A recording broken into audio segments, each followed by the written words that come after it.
Welcome to the George C. Marshall Center's NATO at 75, the future of the Atlantic Alliance in tumultuous times.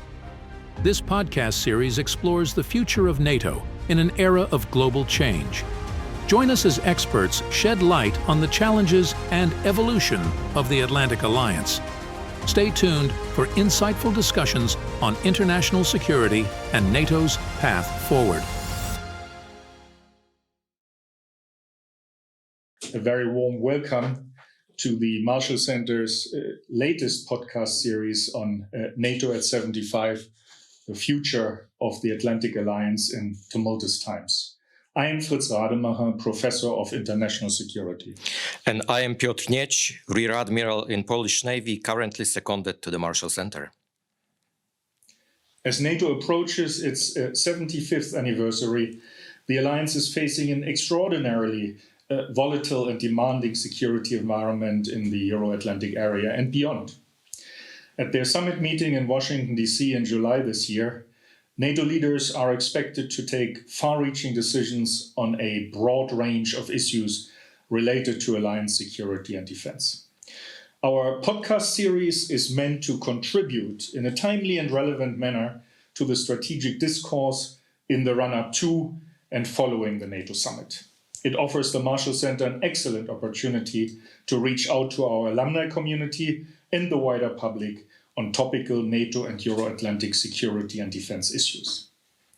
The podcast series, hosted by my humble self and my esteemed colleague, Rear Admiral Piotr, will comprise regular sessions with senior interlocutors from NATO and allied countries every 4 to 6 weeks. For our first session today, on January 17th, 2024, we could not have wished for a better and more distinguished interlocutor than Lieutenant General Piotr Blazeusz from Poland, an old NATO hand, a former colleague, and if I may say so, a good friend. Admiral Nilic, would you please introduce our distinguished guest? Yes, thank you, Fritz. Our guest currently serves as the first Deputy Chief of Defense at the General Staff of the Polish Armed Forces.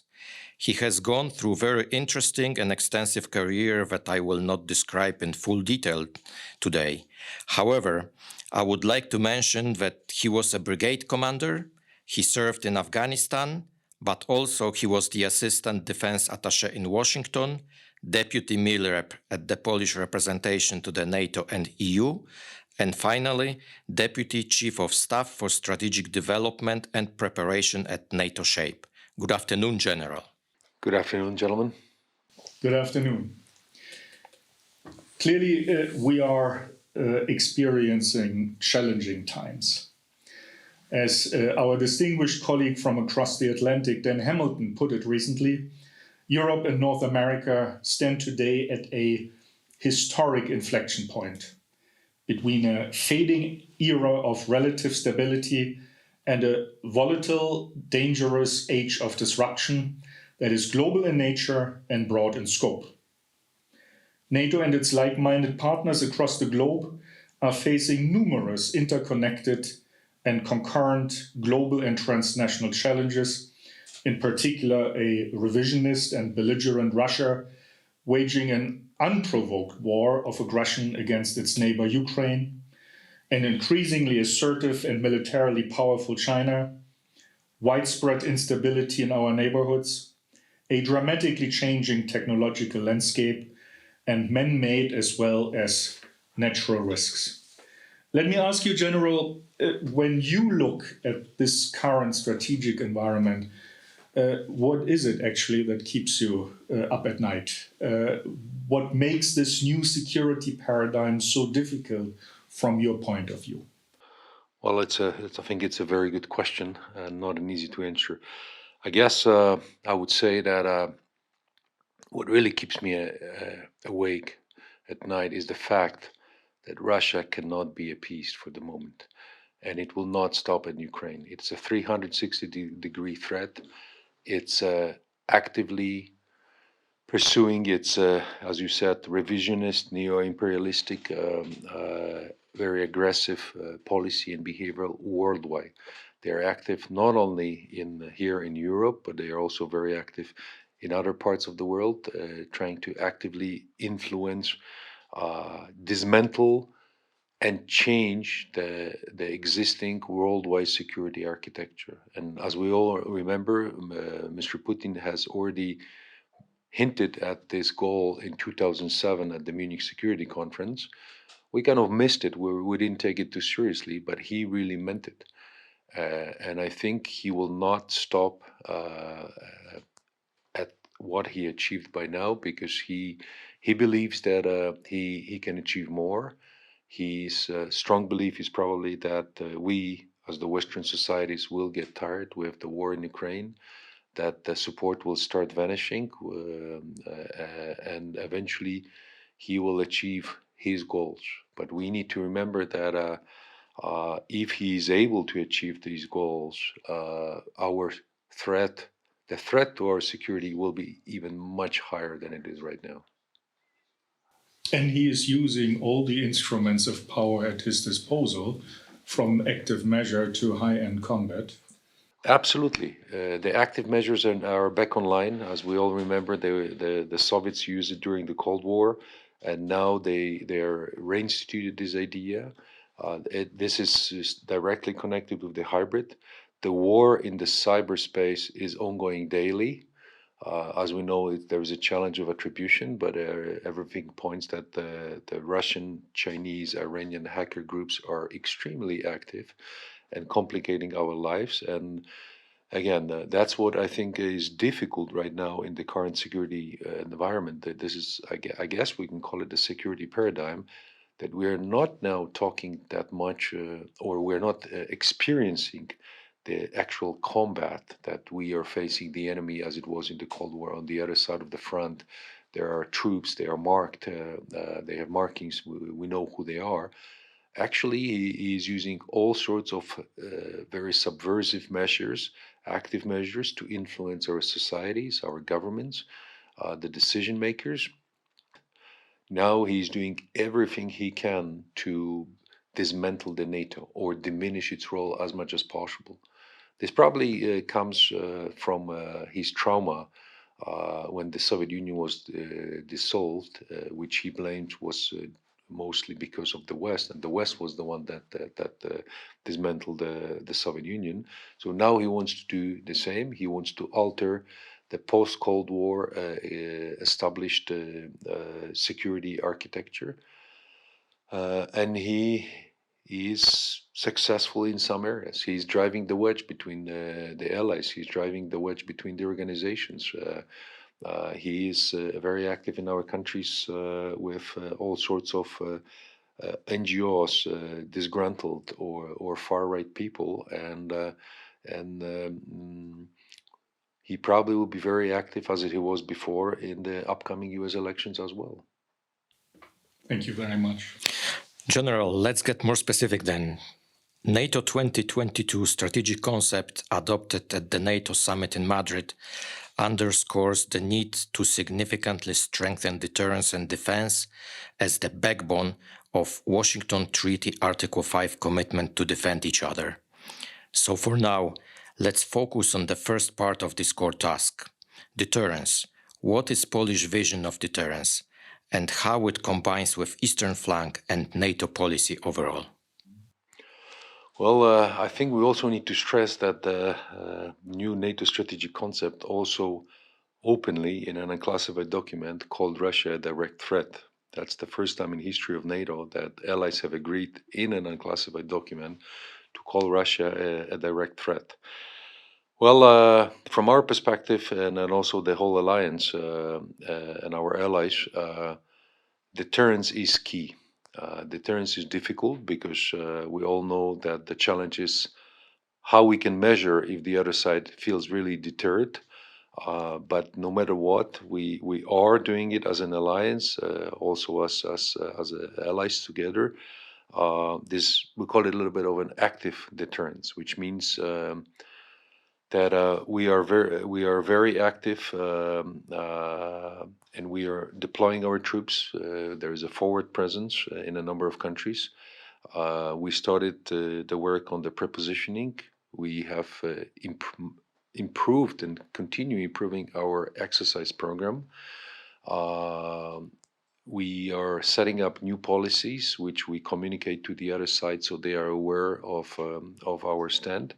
So we are also building up our defenses, and I think all of the countries have realized that the peace dividend is gone, and now, no matter what we decided, which way we went with our armed forces, now we have to make a really significant investments, and obviously it will take time to see the fruits of these actions.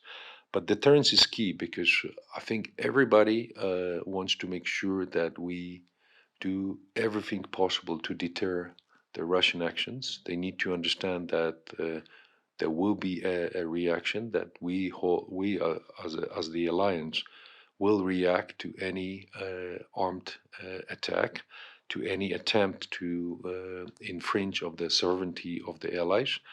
And we need to be prepared for it, and we need to communicate it very clearly. So, in this case, the whole strategic communication of NATO plays a key role to first to communicate, but also to fight with all the propaganda and disinformation of the other side. Indeed, both externally but also internally within Absolutely. our alliance. Absolutely, because our societies needs to understand why we need to spend so much money on defense. In case of Poland, it's much easier because our society really feels and understands the threat. So for Poland, it's much easier. But the farther away you get from the let's call it front line, basically borderline, the less societies feel the threat. Yeah, let me turn back for a moment, if I may, to the deterrence and defense theme.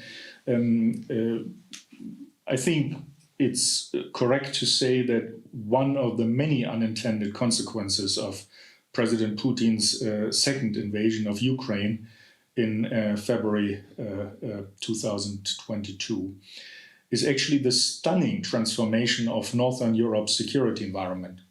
You will recall that Danish voters abandoned their country's long-standing opt-out from the EU's common security and defense policy. Copenhagen has pledged also to reach NATO's 2% goal. And even more stunning was the decision by Finland and Sweden to join NATO. Within a matter of weeks, public opinion in both countries, more radically in Finland, swung from a deeply ingrained traditional preference for military non-alignment to support for the bold and I would say truly historic step of applying for NATO membership.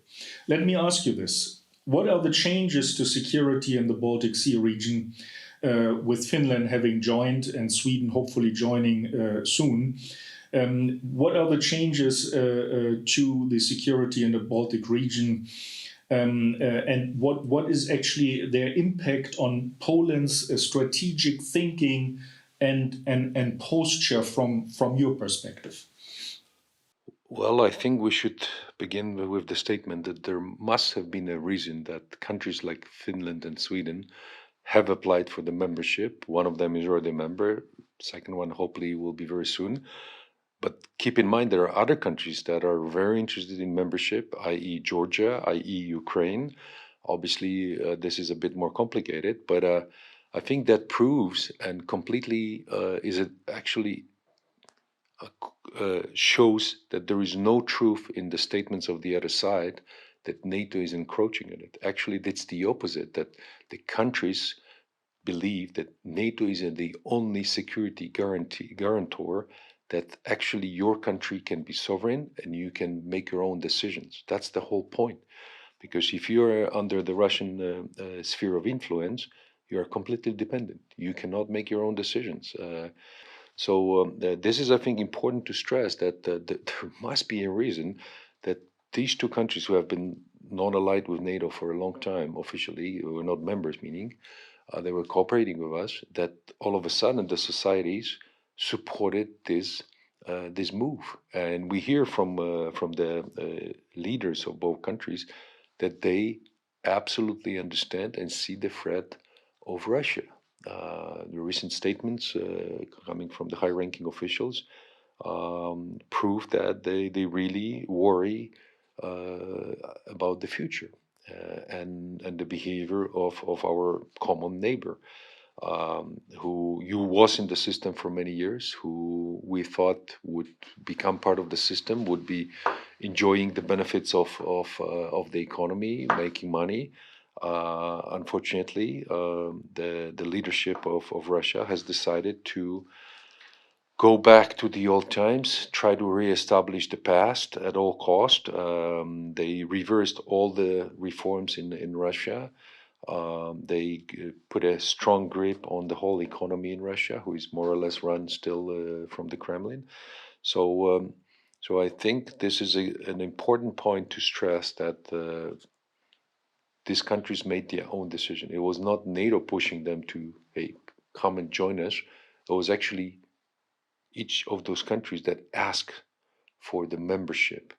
And it was granted because, from our perspective, this causes a big strategic dilemma for Russia. And also, it makes, as we joke, the Baltic Sea our internal lake, because it's all us, and there is just the Finnish Bay and the Kaliningrad region, the enclave that don't belong to NATO. So we think it makes it much more secure and more difficult for the other side. I also believe that in the Russian calculations, they didn't believe that Finland and Sweden will join, that they would rather still stand kind of in the middle without associating directly with NATO. But so that was probably overestimation from that side, and I think it came as a surprise that even those nations who were not part of NATO, never have been part of NATO, they decided that we want to be part of the alliance. We want to have the security guarantees that if anything bad happens, that others will face the attack, the threat along with us. So absolutely, it's a great decision on behalf of those two countries. Both of them, especially Sweden, were really integrated already with NATO before as a partner. We're doing a lot of things and exercises together. So I'm personally very happy. And even if you look on the map, that really changes the calculus for the other side.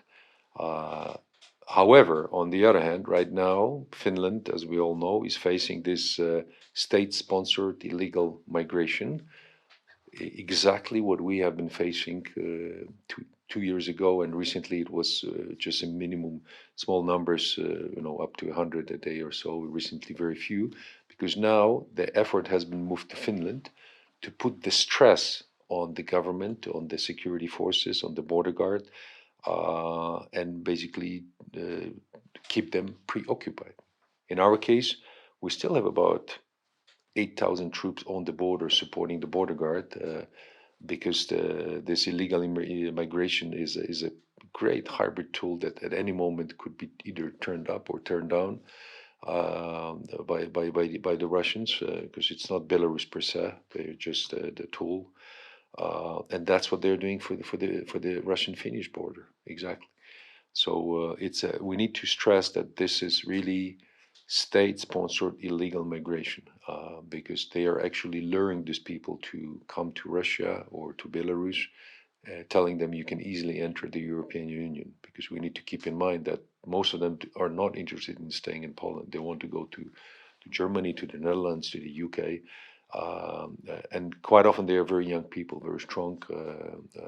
They are not families, they are not real refugees, contrary to what we have from Ukraine, where we have in Poland officially registered about 1.5 million refugees.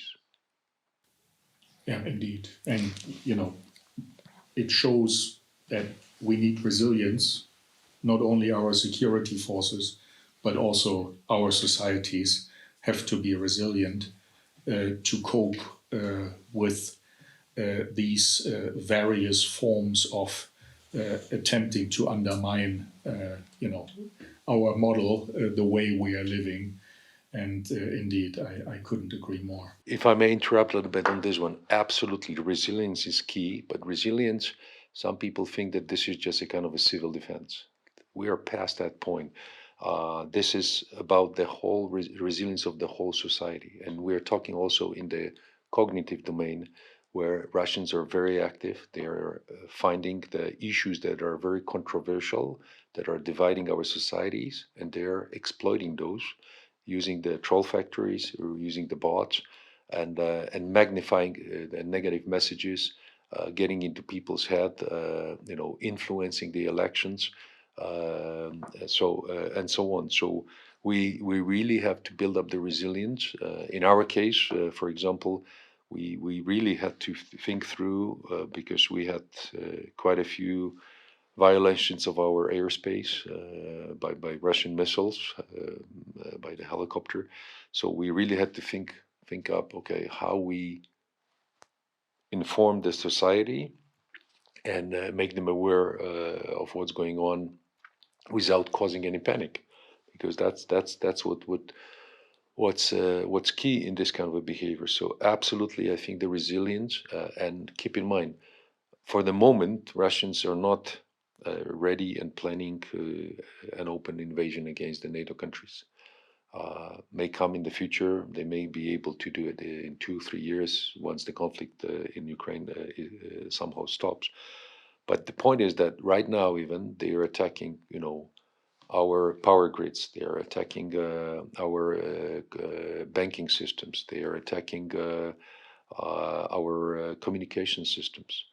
Those things that are easier targets. They are not as let's call it fortified or prepared as the military targets. They are soft targets, and they're very good at it. They're using NGOs. They're using, as I said, a number of people who are often even our own citizens, and they are providing them with funds and with the direction of on how to what kind of a narrative they should use on certain issues to drive the wedge in the society even more and polarize the positions. And what is your assessment? Are we winning this battle or no?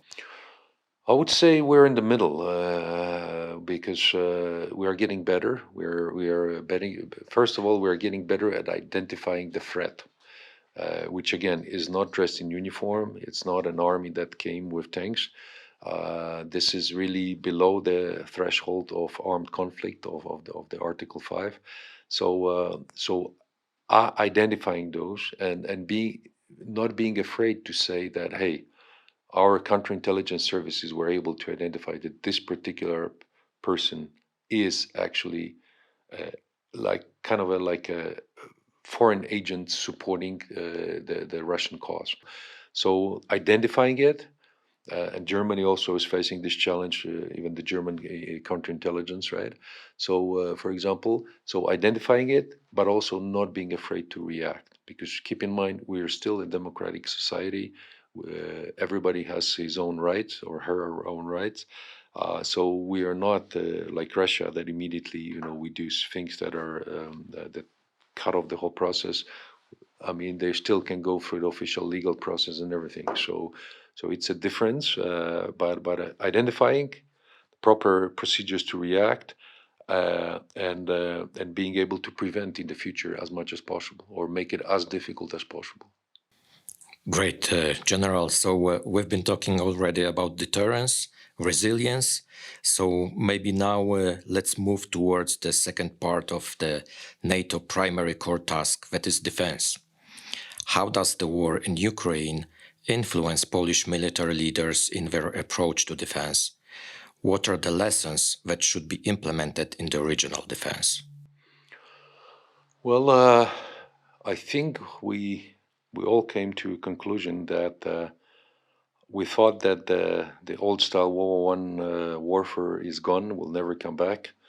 But it seems that mass still matters, and that's something that we have to take into account. That it's not just the quality which gives the advantage, but it's also the vastness of the resources that allow you to participate in a protracted conflict as it is in Ukraine.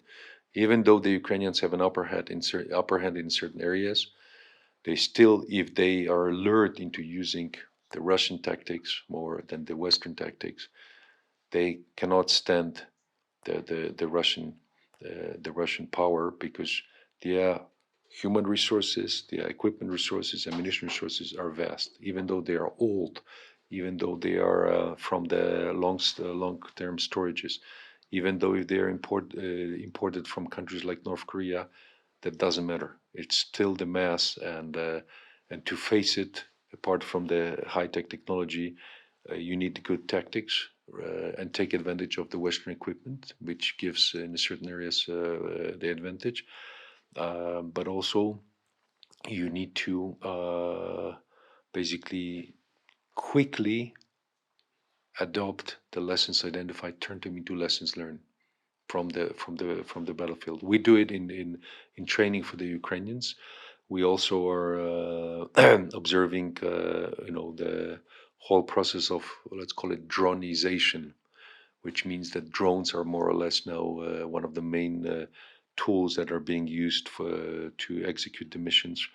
Um Also, the role of the Air Force, the role of the Navy, right? Obviously, we have to be careful about drawing those lessons, because they may never be played the same way, but that gives you at least a flavor, an idea, and forces you to look at your doctrines, right? Looks at your standardization process, look at your training processes, as I mentioned, not only for Ukrainians but our own, but also for the structure and the C2.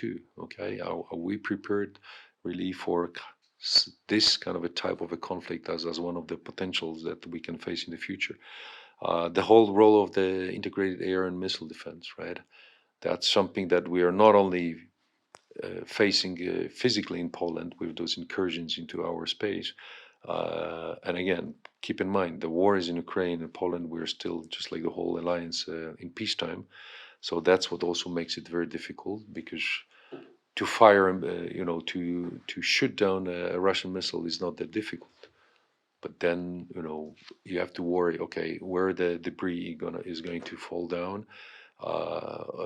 Can you somehow ensure that it falls down into a remote area, uninhabited? So this is much more complicated than it is for the Ukrainians or for the Russians, and the whole decision-making process, right? What if you miss and the missile destroys something else? What if your missile somehow, just like with the example in Poland, actually flies to Ukraine, right, and causes some damage there? So it's much more complicated, because we see the crisis, we see the war, but officially, all of our countries are at peacetime. Our defense industry is at peacetime, right? It's not on the wartime footing. It's not like the whole industry has been, like during World War II, turned toward or geared toward manufacturing for the troops on the front. So that gives the other side, unfortunately, a little bit of an advantage. If we're talking about mass, we'll be talking about industrial base just in a second, but could you elaborate a little bit on the mass generation in terms of manpower? Is Poland able to generate enough of soldiers? Is Poland able to produce enough soldiers to stand against the threat? Well, I think in general, the recruitment is a challenge in most of our countries for a number of reasons.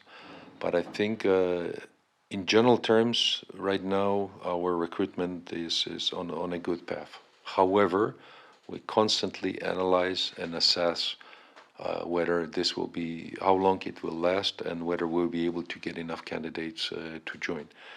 On the other hand, I believe that, and you know it too, that in Poland, when we are at risk, when the war starts, then all of a sudden the whole society mobilizes. So once the war starts, I don't worry.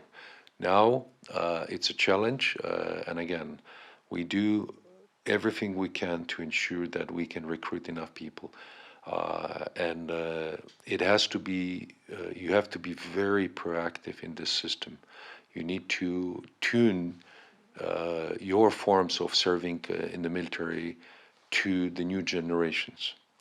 And this is not easy, but we're doing our best to adjusting and trying to make it really attractive for the young people to serve in the armed forces. And I think compared to other allied countries, you have, if I may put it this way, the advantage of the risk being felt by the population. I think there is acute awareness of the strategic environment, which of course helps when it comes to recruitment. I would like to touch on a related issue that I think is also part of this discussion, and that is related to, or perhaps even determined by, the capacity of our defense industrial base, or the lack thereof, and how we can reconstitute this base in a timely and meaningful fashion. NATO is pursuing a defense production action plan to help promote sustainable defense industrial capacity. The US government has just this week published their National Defense Industrial Strategy. Many allies are ramping up production and reforming their acquisition processes, including in mini or multilateral formats, and supported by such players as the NATO-supported procurement agency, with most recently their Patriot project as a case in point. Now, what are the Polish efforts in this regard, and what do you want or need to see from the warfighter's perspective? Well, if I may, I will for the moment go back to the previous question. Absolutely, you're right. Polish society feels and understands the threat, which makes it, in a way, a little bit easier for them to understand the necessary level of defense spending. They also know and they hear about, for example, the espionage groups who are being discovered in Poland, who, for example, spy on our Polish logistic hub near Rzeszów and try to obtain information what is being delivered there, how it is being delivered to Ukraine, what lines of communications are being, and so on. And we also discovered a group that was actually preparing to do the sabotage to one of those echelons with donations, and they're very close to actually derailing the train, right? So absolutely, society hears about it. This is not, something that resembles science fiction. This is real. This is real. They actively, they went back to the old methods and they try to film, photograph, garrisons, military units, just also probably to make us aware we are there, right? But now turning back to your question, I think what happened with the defense industrial base is because we felt secure, we all allowed this defense manufacturing to be globalized. And as an effect now, and I think everybody discovered when you need to donate equipment to Ukraine or to other country, then you all of a sudden realize how many parts you have from a different country, and you need to obtain their permission. And that was natural. I mean, because, we all believed, we can get this part, i.e. gearbox or engine, from a different country. So why we need to, establish a new factory to build this one? And at that point, it seemed reasonable. But now it causes a challenge because the demand is much higher. We are not all able to yet manufacture as much ammunition or particular parts for the military equipment as people require. We usually, the product, as I mentioned, because of this globalization, even though you call it's a Polish, German, American, but in reality, there are certain elements, systems that are manufactured by a different country. And that a bit complicates the whole issue, because if you want to increase the production, then you also need to make sure that whoever is delivering you certain parts is doing exactly the same. At the same time, we need to remember that to increase the capacity, the industry needs to be assured that this is not something short term, that 2-3 years and then we'll say thank you. Because if they establish a second line for the production of the particular armament, then they hope that it will last for at least 10 years. Because it's going to cost a lot of money. So to be able to make money and get the reimbursed in a way for their investment, they need to know that this is something that's a long term. Well, in Poland, first of all, we had to find a lot of gap fillers for a number of capabilities, because we took calculated risk and we have donated huge amounts of equipment and ammunition to Ukraine to sustain their fight against the Russian aggressor, and we continue it. But that means that the Polish industry may not be able to quickly start manufacturing the products we have.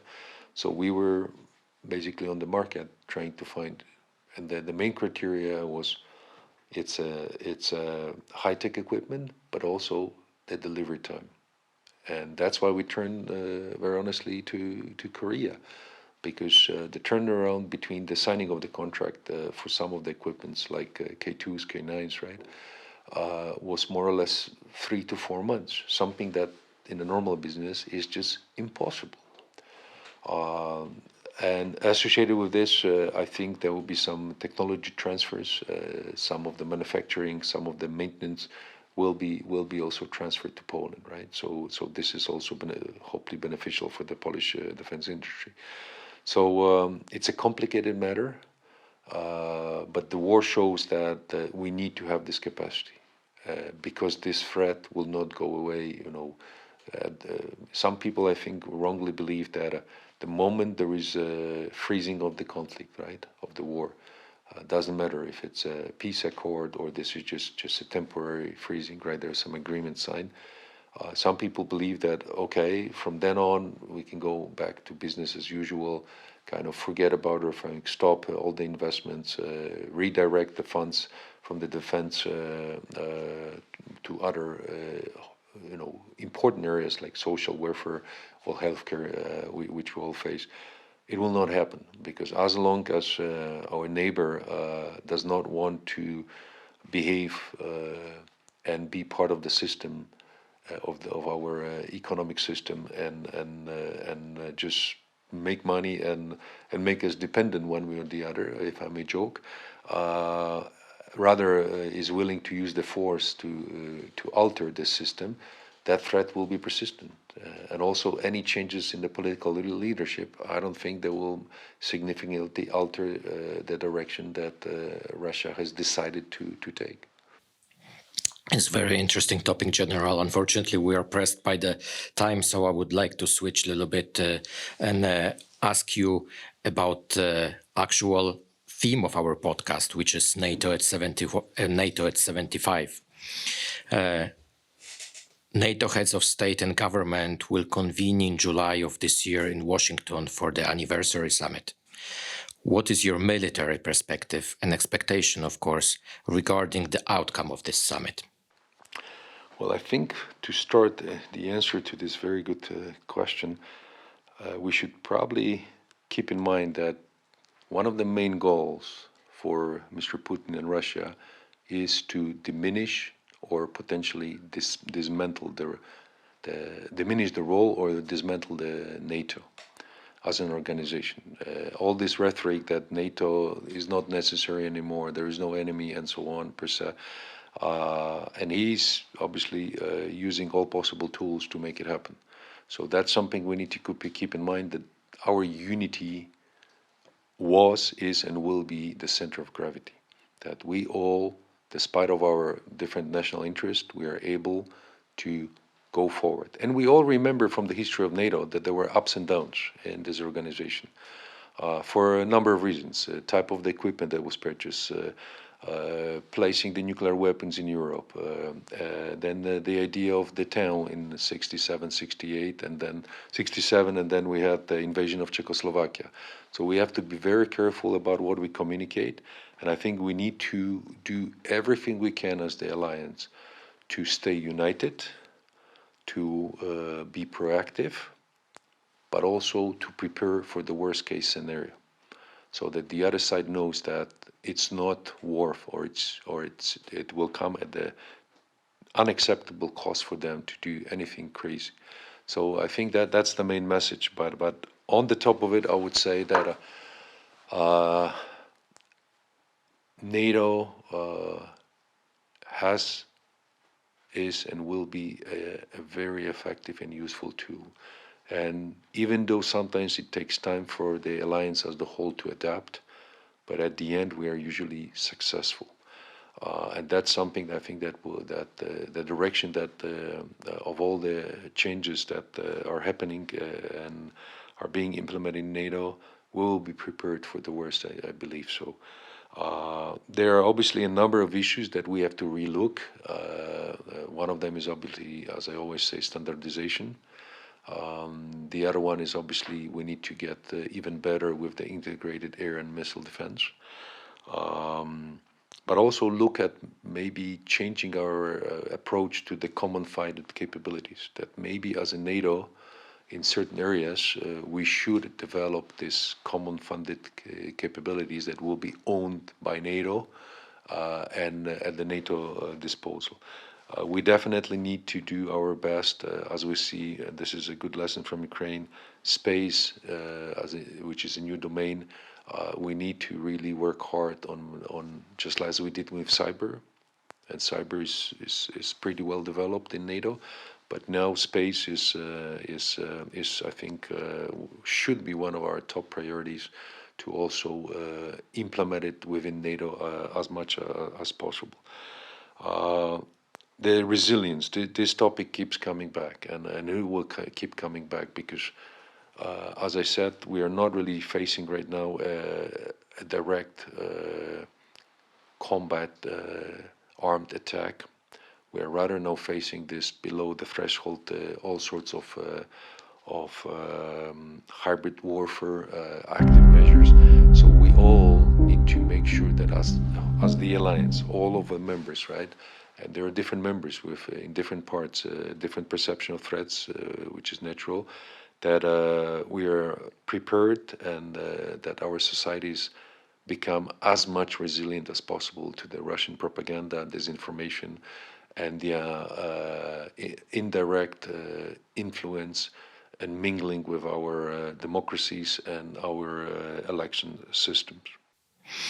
Thank you very much. I'm very happy actually that I've heard from you that space is one of the most important topics, especially that both Fritz and me are leaders of preparation of our senior executive seminar, and space is going to be actually the main topic of this seminar. So I see that we are just spot on. Thank you very much. Thank you very much.